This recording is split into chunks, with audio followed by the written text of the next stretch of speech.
morning, Bestie. Welcome back to the podcast. If you are a millennial woman and you have ever felt like food has too much of power over you, like you can be smart, driven, capable, and still feel like you're one bad day away from spiraling, then I want you to hear this up front. You did not randomly become like this. You were trained. You were trained by magazines, by movies, by TV, by celebrity culture, the comments that people made about bodies, yours or other people's, like it's just part of normal conversation. And you were trained by things like those unspoken rules, like being liked and loved and accepted or chosen was somehow connected to being the right kind of pretty. And honestly, sometimes when we say things like millennial trauma, it can sound a little dramatic, but I want to be really clear. This is not a joke, and it's definitely not small. This millennial trauma, when it comes to food and eating in our bodies, it is shaped by our nervous systems. It has shaped our relationship to hunger. It has shaped our sense of belonging, and it has shaped what we believed we were allowed to want and who we were allowed to be. So if you struggle with binge eating, emotional eating, body image, any of those kind of things, then this episode is really going to start to connect some of the dots together. And not in a blamey way, not in a, gosh, thank God I'm not broken kind of way. Because what I'm going to do is I'm going to tell you exactly where this started for me in my own story that evolved into binge eating disorder and body dysmorphia, and why getting thin and actually meeting beauty and body standards was not the golden ticket that I thought it would be. And I'm sure this is going to resonate with you guys. And I'm going to tell you what you can actually do next. So I got through all of that stuff and I recovered, and you can too. And we are going to be talking about things that are probably really familiar to you from my own story, from my clients. And I'm also going to tell you how we got ourselves unstuck. So welcome back to the podcast. I'm Nick. I'm a therapist, recovered binge eater, and the founder of Binge Free Bestie. This episode is also going to be part one of a mini-series that we're doing, and it's all about truth bombs. So why so many millennial women like you feel like they're at this constant war with their bodies? And I'm going to be super vulnerable here because I promised that I was going to do that in 2026. But don't worry, it's not going to be trauma dumpy. My intention is just to share my lived experience in a way that actually helps you to understand your brain and your body. And it'll hopefully help you to see your struggle a little differently. Also, this mini-series is intentionally landing at the same time as enrollments for my group coaching program, The Breakup. Because if you've ever been feeling alone in this, you don't need more information, but you do need support that is going to stick and is going to make any sort of change sustainable, long lasting. So before we dive into the episode, enrollments for my coaching program close on Feb 23rd. I'm going to remind you again later, but I just want you to know that the doors are open right now. Okay, so let's go ahead and get into it. Where was the moment that it all started for me? I think the best place to take you back to was when I was about 11. So in New Zealand, that's primary school. And of course, you'll know, that is the age where you start to become aware of boys or girls, or whatever your orientation is. The people who catch your eye. You become aware of attention, of the social hierarchy, who gets noticed and who doesn't.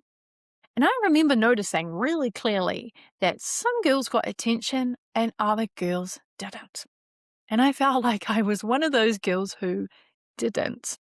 And even though I was in a smaller body as a child, I was developing a bit slower than my friends. So I was still quite childlike for a longer time. And I was still getting comments about my body though. Stuff like, you've naturally got a big bum or you've got big hips. And those kind of comments really do stick to you. in a way that's hard to explain. And I'm sure you can resonate with this if when you were growing up, people started making comments about your body. So at 11, of course, you don't have a filter and you don't think, okay, well, that's just a reflection of cultural body standards and misogyny and projection. No, you don't think any of that kind of stuff. You think, oh, so there's something wrong with me. And around that same time was when I started getting interested in things like the girly magazines. So I was reading Cosmopolitan, Girlfriend, I was looking at Mum's Women's Health magazines, and yeah, flip-flopping between maybe more age-appropriate teenage magazines or more grown-up ones that always ended up in my hands a little too early. I mean, I remember reading something in Cosmopolitan about having hot legs or hot pins or whatever they called them. And I remember thinking at 11 years old, okay, right, so that's what I'm going to be, because I know I'm the girl with the big bum and the big hips, and I'm not developing into my womanly body yet. So I'm going to be the girl with the nice legs. And I remember making that decision at 11. That is quite young. And I'm sure you guys listening or watching this remember a moment where you made a decision like that. So what did I do?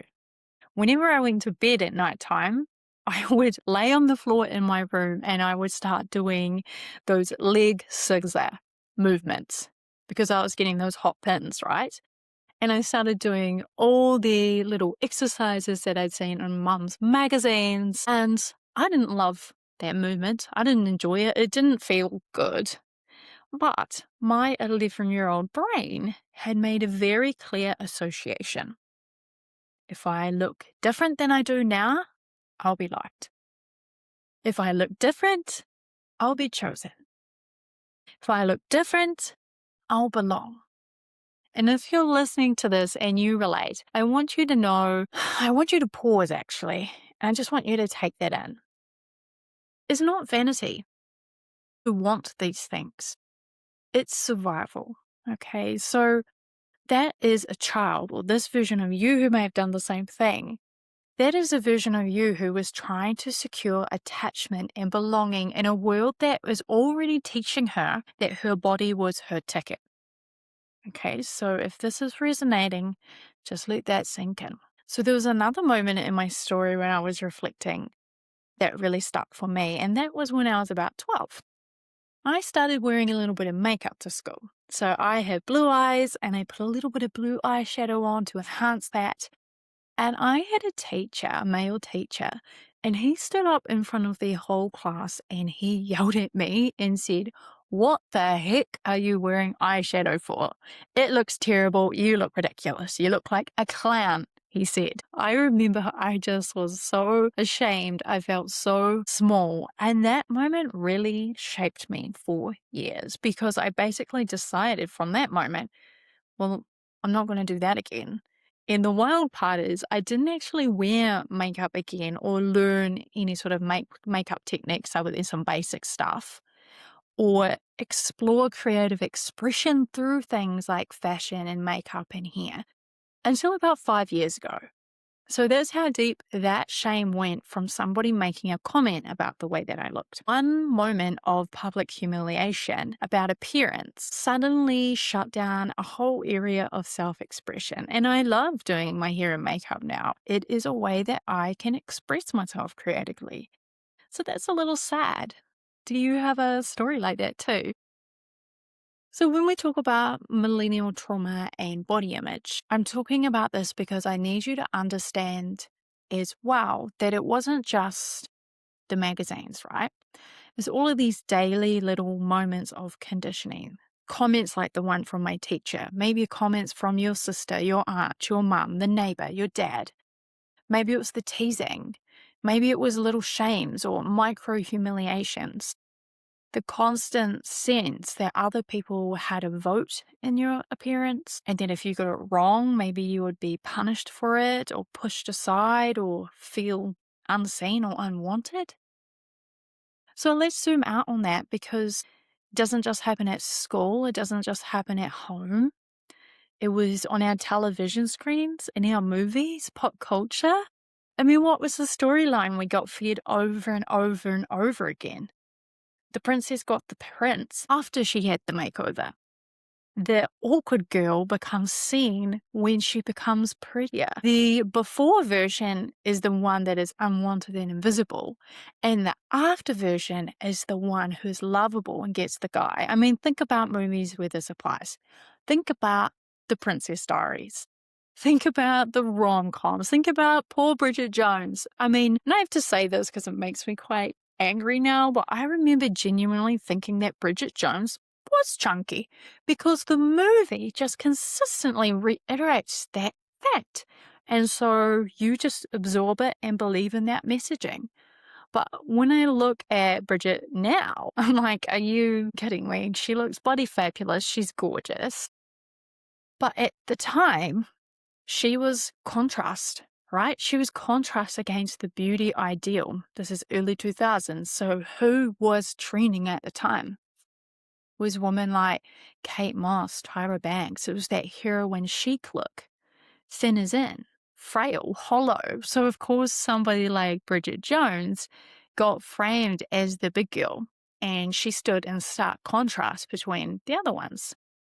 So that's what we were swimming in. And, of course, I do want to say it's not just us millennials, right? Every generation gets a different set of body standards and food rules. And of course, these shift with whatever culture they're living in, whatever scientific kind of medicinal health progress that we've made, whatever has allowed us at the time, really. So we grew up where that was particularly brutal. And we grew up in a time where thinness was also morality. Thinness is discipline. Thinness is good. And if you weren't thin, you weren't just not thin. You were also labeled as things like lazy, out of control, irresponsible, unlovable, whatever. And that was because what culture was telling us through things like these movies and magazines. So it's no wonder that so many of us developed things like food rules. It's no wonder we became obsessed with controlling our bodies because diet culture didn't say, didn't only say, this is how to look good. Diet culture also said, here is how you are worthy. And then there's the generational piece. So I know that my mum felt this too, and that she still does. And honestly, it's only in recent years that we've been able to openly start talking about this. It's always been a sensitive topic, and something really beautiful has happened since I started sharing my own story with you guys, being more open and vulnerable, posting these videos online, creating the podcast, speaking openly through my business. Only then has it really opened the door for me to be able to have these conversations with people like my mom or the girls that I grew up with. And it's been really eye-opening because I can see her stories now and I can see where they came from. And I can also see how they filtered down to me. Not because she was trying to harm me, but because diet culture moves through families like an inheritance, right? And I'm very conscious of this now. So when I have a child in the near future, or if you have a child right now, it's something really good to consider is how can you be intentional as hell about what you are passing down to your children? And it doesn't matter if you're passing that down to a daughter or a son, whatever. How can you be intentional to be kind, safe, and neutral towards your body so they have permission to be that too? Okay. Beauty standards permeate our society. It always will. Worth will always get tied to appearance. I don't see that changing anytime soon. It always has. Look back at history, right? Diet culture knows exactly how to exploit a basic human need. We want to be liked. We want to be loved. We want to belong. And one of the fastest ways to try and secure that in this world that we live in is to alter our bodies. And well, guess what? That is how the diet industry, in the beauty industry, in the fashion industry, that is how they make billions upon billions of dollars. And here's the part that makes it even more complicated. Because there is so much research on this. I mean, in psychology, I found this so interesting to learn when I was at uni. There's something called the halo effect. Okay. And one example of this in action in the real world is that two people get arrested for the same crime, just say, and the person who is considered to be more conventionally attractive gets the lesser sentence. The person who is deemed to be unattractive will get a heavier sentence for the same crime. Let that sink in. What does that mean? So, yes, being perceived as attractive can make life easier in certain ways. It just does. And of course, it leads to being liked, loved, and belonging. And we all want to belong. We all want acceptance. We all want to be treated well. And so diet culture isn't selling to idiots. Like, they are selling to humans. They are selling to that human need that you have. And it's selling you a promise that if you change your body, you can change your life. So if we go back to a bit of storytelling around that, as I got older, my food rules got more intense. But diet culture always offered me the solution, right? And I did some wild things that were offered to me as the solution. I mean, I could name you 1,000 things. One of them was, those kind of like weight loss shakes, milkshake type things? I basically got into a milkshake cult. It's the one where you pay like $700-800 for a box of shakes. You drink them 3 times a day. You can recruit other people to sell these shakes too, and you can win money if you lose the most weight in 30 days by drinking these cults. And they sell it as like a lifestyle, a whole beautiful, sexy package, right? You get to lose weight, you get to be healthy, and you can start your own business and then become rich. And honestly, I was in my early 20s and that was super appealing to me because I am a very driven woman. I am business orientated, always have been. I always wanted to be self-employed, didn't really know how that was going to look yet. I always wanted to be thin. I'd been chasing that since I was 11. And I wanted to be in the health and wellness industries. Joining this shake cult, as I now call it, yeah, I was a hard yes for that. And I spent thousands of dollars on it on my credit card. I was a student, so I didn't actually have cash. So I popped it on my credit card. And it's, I'm not embarrassed by it because it makes perfect sense for me. And you may be hearing your own story in this and clicking pieces into place too. Because when you are in that diet culture mindset, you're just not thinking clearly. You're thinking like someone who is chasing salvation in a way, right? I mean, there's so many things we've done to get to that place of freedom and peace. And there were so many things when we were growing up that were accepted as normal. I mean, take, for example, The Biggest Loser and watching Jillian Michaels fat bash people on TV for entertainment. Like it was supposed to be motivational, like humiliating people was healthy. Absolutely not. Again, you can just see how we have ended up where we are today when that is what we were consuming all the damn time. And I hope that as I'm sharing my story, as I'm sharing pieces from, pop culture history, diet culture history, as I'm recounting these things and you're remembering, I hope that things are clicking in and you're realizing that you were indoctrinated into this and the struggle that you may be having right now have not come out of nowhere. This has not come out of nowhere. We've been taught that this is what women do. This is what being a woman is. We fix ourselves, we shrink ourselves, and we earn our worth. And I mean, for me, what happened after years of these dieting behaviors and food rules and guilt and shame, it escalated into binge eating disorder and body dysmorphia. But I didn't know that at the time because I did not get an official diagnosis or actually anyone concerned with me in that way until the very end.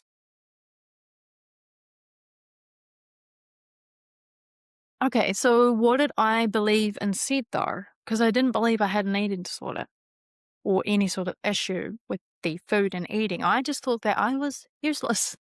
I thought that I sucked. I had no control, that it was my fault.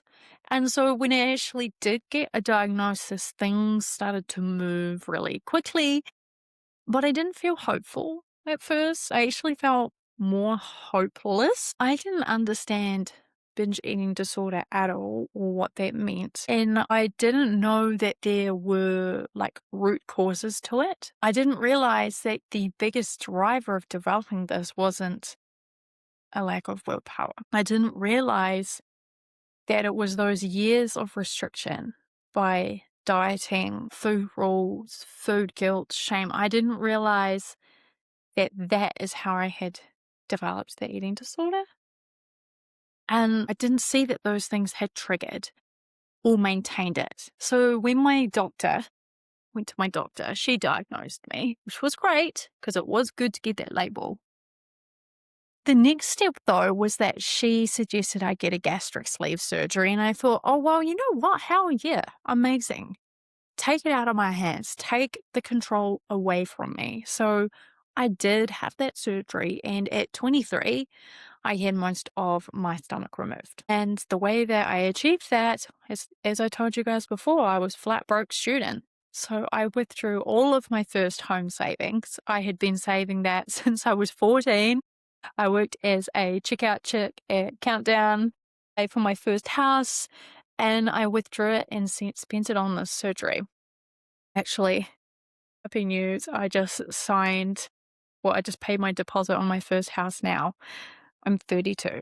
So it took me an extra 10 years to get here because of that surgery. And I mean, I thought the surgery was a golden ticket. I did lose the weight. I did meet the body standard. And yeah, I was happy for about, 3 to 6 months. And the binge eating stopped because physically I couldn't binge. But then life kept happening. And it was not the golden ticket that I thought it was. I did not instantaneously find the love of my life. And in fact, I ended up in a worse relationship than the one that I was in a bigger body. So that was pretty disappointing. And it did surprise me because I was so indoctrinated by that diet culture mentality of, the princess has the makeover, she gets the guy. Didn't happen. So I didn't get my dream job either. And I actually ended up in worse paying jobs with managers who didn't value me at all in some pretty shitty work environments. And that was my turning point. That was my turning point because all of those things meant that I started binge eating again. And I realized, holy crap, being thin does not guarantee anything. It does not give you the life you wanted. And the heartbreak in noticing that and having to accept that was actually quite intense. Because if you truly wholeheartedly believe that thinness is a solution, and then you finally get it, but life is still a bit messy, yeah, it is devastating. Yeah, it triggered the binge eating to come back again because it wasn't clicking the way that I thought it would. Now, this is a good chance for me to just quickly mention something. So I was binge eating again, but I wasn't eating the same portion sizes as I was when I had my full stomach because my stomach was smaller, but the behavior was still there. So that's called a subjective binge. So if you are post weight loss surgery and you're wondering if you are binging or not, is the guilt there? Is the shame there? Is the secret eating, the food rules, the overriding your body, the eating to the point where maybe you're getting that feeling of the food is coming right up your throat, eating past fullness, not listening to yourself, controlling, rebelling. Is that happening? Because you may be binge eating again. So I was binge eating and that is exactly what it looked like. And that's when I realized, well, shit, if anything's ever going to change, I'm going to need to have a look at my behaviors and my mindsets. And thank goodness, because I was a psychology student by then, that I even asked myself that question. I had to stop focusing on my weight and the way that I looked and my appearance, even though my whole life up until that moment had focused on that. And I needed to focus on my relationship with food and my worth and making my sense of belonging not contingent on appearance. This happens with my clients all the time too. And one of the biggest patterns that I see is the belief that when I reach a certain weight, or when I stop binge eating, when I feel confident, then my life will begin. This is very common. And I had that same thing. And so women that come to me, they have been waiting. They have been minimizing their desires, sidestepping opportunities.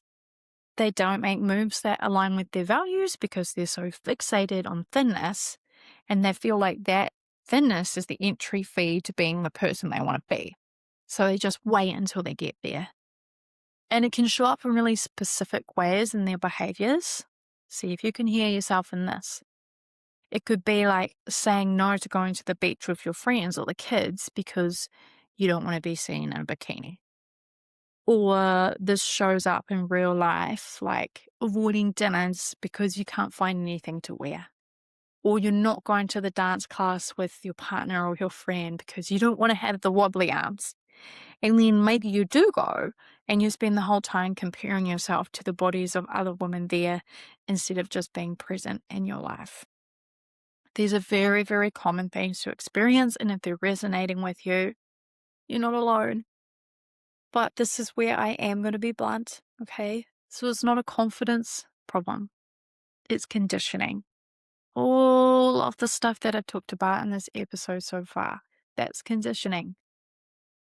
These behaviors, these sidestepping of life, this avoidance is because of that fear of judgment. It's been wired into your nervous system by years upon years upon years of messaging that your body is constantly being evaluated, and that the evaluation signs off on whether you're worthy or not, or whether you can have what you want or not. And so what I teach is that it's not that you'll live a better life when you look better or when you feel better. You have to show up now. You have to live in alignment with your values now. You have to step into the discomfort now and challenge your distortions and your assumptions that are running your life. And please have lots of self-compassion, because these have been indoctrinated into you from very, very young age. I'm working with so many women right now who have been doing exactly like that. These were women who were too scared to go to the beach because they were afraid that they would be sitting there the whole time comparing themselves to others and feeling like crap. But these women are starting to choose to go anyway. And what happens? They have a nice time. They connected with their friends. The relationships with those people grew stronger because they said yes and they showed up. They're saying yes to life, even though it's uncomfortable. And so their world expands. And that is what recovery looks like. It's not just about stopping a behavior. Yes, we want to stop binge eating, but I want you to expand your life, okay? I've seen women go from frequent binge eating and full-on body hate towards body neutrality. It's a process towards safety. And these women are learning that it's okay if I'm uncomfortable. It's okay. I am actually safe. I am supported. I have got tools. I've got this. I've just got to show up. And that is when they actually start living. That's when it pays off. Think of it like exposure therapy. It is exposure therapy, actually. So when I talk about millennial trauma, I'm talking about that. Remember, we didn't have social media growing up, not the way that it is now.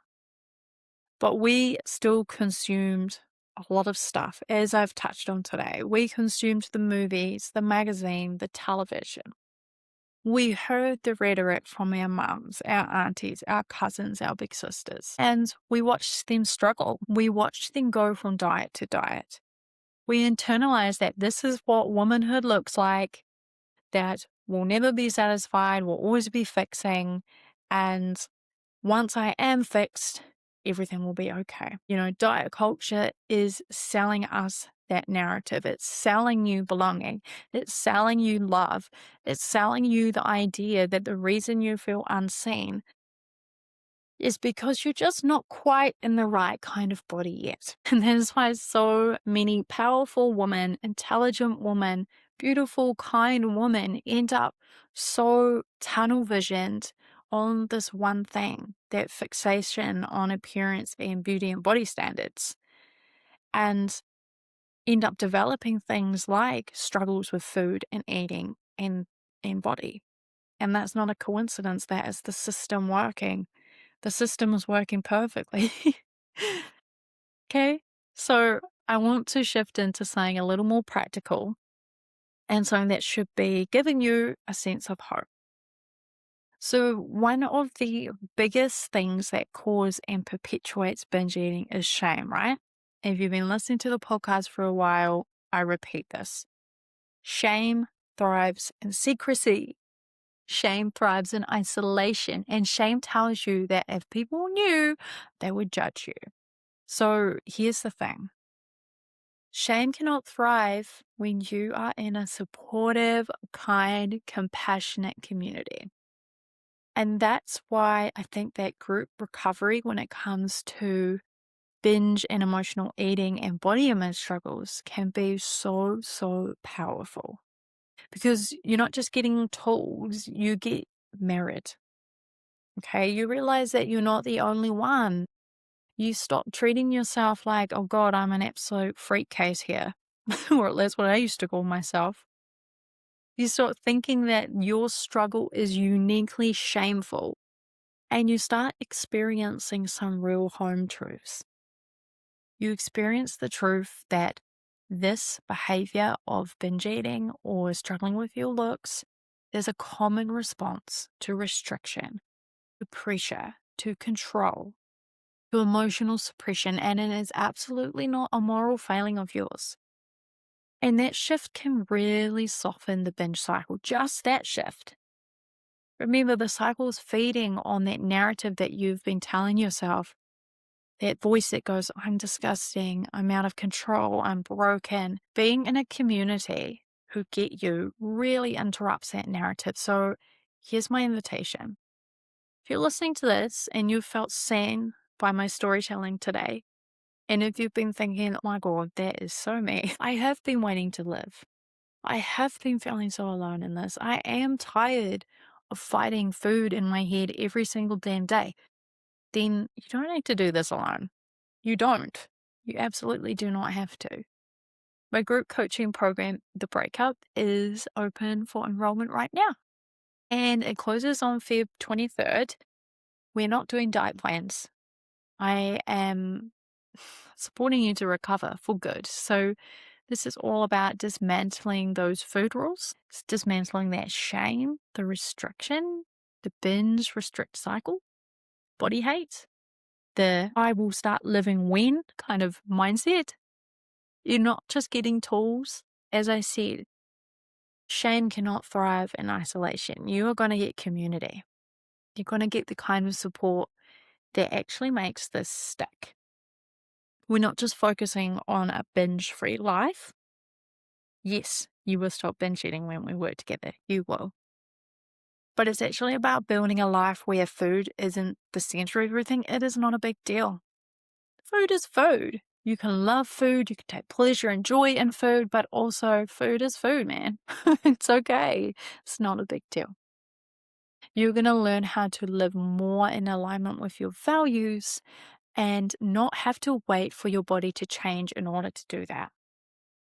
So if that's resonating, this is your sign. I want to work with you. I want to support you if you are ready.